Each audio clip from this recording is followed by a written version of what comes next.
Guys, so it's Mareka from Spirit Source Pentacle. I hope you're having a fantabulous day wherever you're at in the world. So today I wanted to make a video in response to one of my followers that is on my business, that was on my Facebook business page.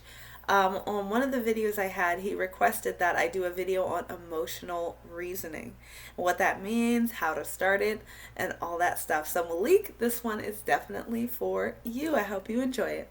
So let's talk about what emotional reasoning is and give it a little bit of background. So, emotional reasoning is basically the balance between your head and your heart. Unfortunately, in this society, because there's been an overabundance of focus on the material, it perpetuated this kind of overly logical approach to life. Now, there is a such thing as a practical approach. There is realistic things and all those things. But denying the emotional part of yourself is destined for disaster. Why? Because as a spiritual being have a human experience, in order for us to descend into the physical reality, we had to cut out so many things that were associated with ourselves. Psychic abilities, remote viewing are all proof of that. That everyone is everything all of the time. In order for us to have a singular experience, it had to be cut down. And that's okay. But the thing is, you're still all of that. There's nothing that you don't have. So in order to have access to that, there has to be an energetic portion of you that is connected that can help you in this physical reality. This, for the most part, is your emotional center. Now, I'm not saying every emotion is from a place of genuine, nature, good intentions, because sometimes we do have bad impulses. But I would argue that there is a difference between impulses, moods, and funks, and genuine emotions and feelings. Those are three different things in my book. So, let me explain. Moods and funks are when you are usually based in limitation. Whether it's, I don't want to get up today, or, she did something better than me, blah, blah, blah. That's a mood or a funk. Usually doesn't last more than 2 or 3 days. An impulse is an idea you get that will expand you in some way. You feel like it's for your highest good. Not your jealous limited good, but your highest good. Like something that Abraham Hicks talks about, whether it's like inspiration, divine guidance, all those things. Those are impulses. 3, emotions and feelings. So your emotions and feelings are the things that are at the root of you. Like if somebody asked you your why, E.J. Johnson's really big on this one. Emotions and feelings are usually associated with your why. Like if you're doing work, whether it be to build a business or to make a difference in the world, all those types of things, and people ask you your why. This is the true emotions and feelings and things like that. And that's why your emotions and feelings, if you apply them in the right way, can actually be very profitable, very stable, and absolutely amazing. So that's the background information. So let's get into what emotional reasoning is. 1, you don't disregard your impulses. And since I just explained what impulses are, I'm going to give you an example. So, in the example of building a business, if you have ideas about how you can market in a different way, or how you can frame your copy in an amazing way, and you immediately shoot it down, and it's not because it's not a good idea, it's because you feel like you can't do it for whatever reason, or you're not worthy of success, and blah, blah, blah, blah, blah. That is disregarding your impulses, because that could be very profitable for you.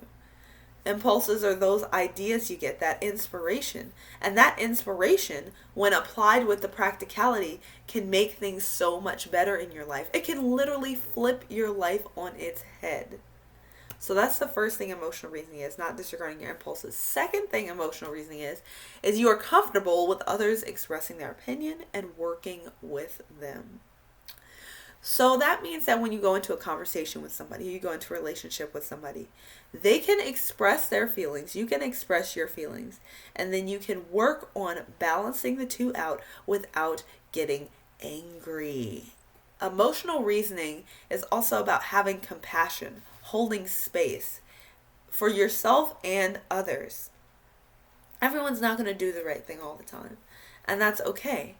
But you have to make sure that you hold a space for there to be reconciliation. And that happens with emotional reasoning, because if you're just going off your like moods and funks or impulses that are scattered, and someone else comes at you with their impulses and moods and funks, y'all just gonna keep butting heads. But if you don't apply that logical practical side to if you apply the logical practical side to it, you will be comfortable when others express their opinion. You'll be able to work things out easier. You won't be threatened by other people's opinion. How many of y'all know somebody like that? Okay. Third thing emotional reasoning is you can balance your emotions and strategy. So this is really, I use business because it's what I identify with the most, but there are other ways for you to do this. There are other areas, whether it be with your child who has eczema and things like that. Let's say you just want the child to not have eczema, but you know that the medication they have is very detrimental to their immune system long term. So you use that drive and that focus that you have to get your child better, but you take a more practical herbal approach. Instead of waiting for someone to tell you what to do, you go out and start researching in a methodical way. And throughout that process, you kind of craft your own version of whatever that medication might have said it did, or what a lot of holistic practitioners would say. You do it yourself. So it's basically like you using your emotions and your values to you're balancing your emotion and values with practical strategy. You can only do this through emotional reasoning instead of doing things like overly hastily, moving before you're supposed to, all those things. Now, I'm not saying for you to wait until you get like divine inspiration or anything like that, but I am telling you that there is a certain balance between practicality and your emotions and values that you have to do in order to get what you want.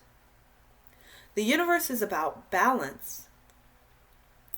And this reasoning I'm referring to with emotional reasoning is actually just practicality and strategy. It's not necessarily the ruminating in your head. The only reason I said emotional reasoning is because it's easier for people to kind of identify with.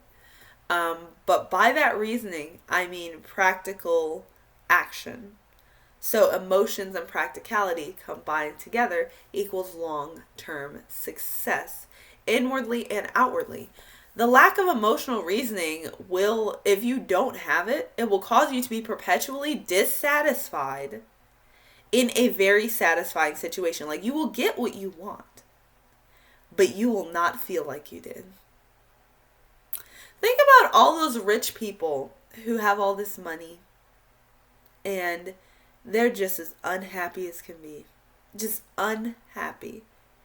And before you say something, the money did not make them do that. They did that. They did that by not honoring the emotional side of them. They were probably focused on greed and money, and overly logical, opportunistic thinking. It's one thing for you to seize opportunities when they come to you and make the most out of what you have, but it is another thing to be an opportunist. And when you have what you want and you hate it, that is the worst feeling in the world. I can tell you that 100% personally. And if you don't use emotional reasoning when you want to get what you want, you will be dissatisfied. And it'll look like you're fine for a while. And then it will rear its ugly head and it will never go back in its hole. You will never attain the fulfillment you seek without acknowledging your emotions. I'm not saying succumb to them. I'm not saying allow them to rule your life. But I'm saying that they are trying to tell you something. Which is a little absurd I wanted to talk about. Why, actually no. I'm going to go into the 3 whys. I think it'll be explained in there in a better way. So, why is emotional reasoning so important? You're much less likely to be triggered. I'm sure you've seen these troop of people, these young people talking about oh, I cancel this, I cancel that, I cancel this, I cancel that, blah, blah, blah, blah, blah, blah, blah, getting triggered by everything. Now, while my heart goes out to them because I understand emotionally and psychologically what's going on there, this is no way to live your life. It's not. You can have your values and you can have things that you disagree with, but you constantly being triggered is not healthy. It's not. It's not healthy. And when you have emotional reasoning, you'll be much less likely to be triggered. You will not get angry every time you turn on the news. You just be like, okay, that's not for me. Like, I don't want it. Like, that's not my thing. You'll be able to say no and to only choose the things you want with no guilt attached to it. Because so often when we lack emotional reasoning, we hit ourselves with all these shoulds. You should do this. You should do that.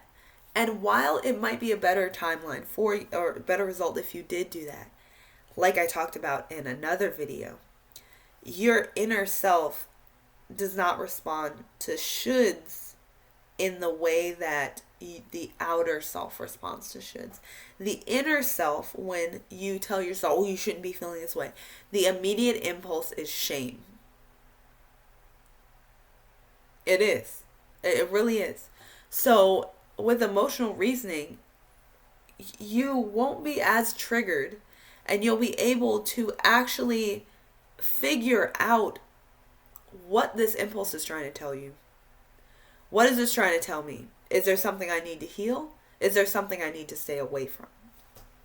So the second reason why emotional reasoning is important is because you'll make choices according to your values consistently. How many people do you know living a life that they literally hate? They hate it, and they hate every part of their day, and they just take it out on everyone. Why? Because it's not the big choices necessarily that have made them so angry. It's a culmination of all the little ones. Or think about the older people who say, oh my gosh, I just wasted my life, and they feel that way. Why? Because the little choices they have been making consistently were not in alignment. They didn't want to do it. They basically had a whole life of doing things that they did not want to do. That's exactly why people get in these horrible, horrible ruts. Because they make choices, do things they don't like consistently, and it erodes their own self-esteem to the point where they just don't have it in them to continue, or don't have it in them to be better. Because they've already literally ran themselves into the mud. So the third reason emotional reasoning is important is because you'll finally feel whole and independent. I just spoke about this a little earlier. You'll finally feel like a whole person. When you lack emotional reasoning, it's like you're reacting to everything around you. But you're doing it in the subconscious way, because the mind complex is part of physical reality, and that's why it works with that practicality aspect. But the emotions, since they are associated with the etheric body, with the higher realms, that there's kind of a gap that you have to bridge. And once you bridge that gap, you start your mastery over the physical and the spiritual emotional at the same time. This mastery will make you so resilient, so confident, able to get yourself out of anything. Do what you want to do without fear. It's basically a life without fear. You won't be hiding from yourself. Others won't be hiding from you. And you have nothing can harm you. Nothing can harm you. So yeah, that's why it's important. You'll feel whole, you'll feel independent, you'll feel like you can do your own thing. You won't be dependent on other people to give you that validation, because also when we lack emotional reasoning, we look for outside validation because we are either lying or hiding from ourselves. So we look for others to say, am I doing the right thing? Am I doing this? Feeling whole and independent is something you only get when you can complete yourself. That makes sense? Okay. So, how do we do this? So, I have two that are, well, I have like five. So the first thing about getting emotional reasoning is to start heart-centered meditation. Now, before you sit up here and go, meditation. Meditation is about balancing the emotional and spiritual side of yourself. That's all it's about. It's not about, I mean, it can, but not necessarily about clearing your mind, about releasing all the junk. You can, but it's more about balancing the part of you that is non-physical. That is the intention of meditation. That is the intention. So you need to do more heart-centered meditation. Then you say, why would I need to do that? Because the heart is literally the balance between the spirit that comes here and the physical reality which comes up. It is the balance point. That's why it is so powerful. I'm sure that if you're here, you've already seen the Heart Map Institute about how the electromagnetic field of the heart is like 5 times the size of the brain. What does that tell you? That means that your emotion and your balance between the spiritual and the physical is more powerful than just the logic, the practicality by itself. You'll run yourself around in circles. You need that expanded vision in order to be whole, in order to reach out to others with love and peace, in order to console yourself with love and peace. So yeah, do more heart-centered meditation. Second thing is to do personal development classes. Now, everyone has their own type of personal development that they like the best. And I completely respect it. I do. But I do want to offer you a couple of personal development teachers that I find are exceptional. Les Brown, his old stuff, I'm sure that's pretty stereotypical. I also recommend Neville Goddard. He's really big on the balance of physical and spiritual. Bob Proctor, also really good on the balance of physical and spiritual. What is it, the next one? I'm sorry, I'm trying to remember. Earl Nightingale, it's a really, really good one. Jordan Peterson, to a certain extent. He has some weird things in there, but he's really good when you need to kind of gather yourself. And sometimes you find yourself at that place in life where you just need to like gather yourself and get it together and stuff like that. He's a really good person for that. So I would recommend doing personal development courses or classes. Not that you have to pay for it. Carry your behind. Right on YouTube and listen to Evan Carmichael if you need to. You don't have to pay for nothing. If you want to, you can, but definitely do personal development for free if you like. Next thing is auto-suggestion. So most people don't know what that is. I just want to take an excerpt and say that that is intentional within society. They have literally purposely downgraded things like auto-suggestion because of how powerful it is. So what is auto-suggestion? Auto-suggestion is when you program your subconscious mind in a specific way so as to release harmful paradigms. So the mind complex of the human actually has 3 levels, but for the sake of this conversation, I'll say 2. There is the conscious mind, the one that you use to do your tasks every day, and then there's the subconscious mind. In the spiritual sense, and when you look at the science to prove it, it is actually in reverse. What people call your conscious mind is actually your subconscious mind. And what people call the subconscious is actually the conscious mind. So when people say that you create your own reality and you're presented with these bad situations in life and you're like, what is happening? And someone says, you created your own reality. You did this. You're like, why would I do this to myself? Because you weren't aware. See, the purpose of them teaching things in reverse is so that you get stuck. Because once you realize that it's in reverse, everything shifts. Everything changes. Why? Because you'll understand what the problems actually are. When someone is addicted to drinking or smoking, they are not addicted to the physical feeling of that. I know people are like, what? Yes, they are not addicted to the physical feeling of it. Now, their bodies might have a kind of attachment to that, but that attachment does not rule what they're doing.